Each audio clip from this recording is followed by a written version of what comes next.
Hello বন্ধুরা, দেখো আজকে ছোট ছোট ইলিশ মাছ, ঠিকই কিন্তু খুবই টাটকা, রক্ত বেরাচ্ছিল জানো তো। এই ইলিশ মাছ দিয়ে আর বেগুন দিয়ে রান্না করব। আর এতে কোনো মশলা দেব না, কালো জিরা আর কাঁচা লঙ্কা দিয়ে রান্না করব। আর নুন হলুদ তো দিতেই লাগবে। আর নামানোর আগে একটু ভাজা মশলা মানে জিরা লঙ্কার একটা গুঁড়ো আছে, ওটা দিয়ে দেব। বলো কীরকম হবে রান্নাটা, জমে যাবে একদম। তোমরা দেখতে থাকো, ঠিক আছে।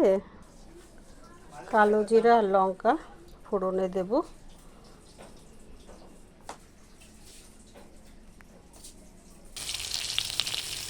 লবণ হলুদ দিয়ে দিলাম।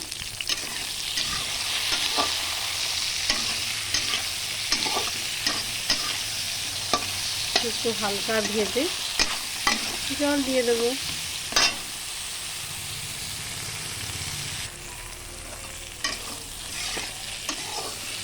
এই যে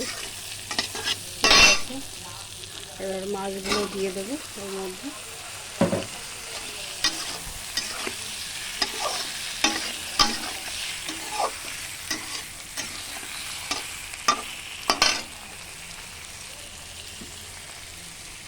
জলটা দিয়ে দেবো,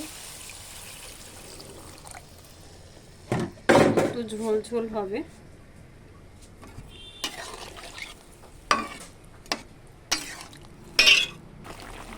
একটু কাঁচা তেল দিয়ে দেবো আর ভাজা মশলা দিয়ে দেবো। রেডি আমার বেগুন দিয়ে ইলিশ মাছ দিয়ে। তোমরা ভালো লাগলে লাইক করো, কমেন্ট করো।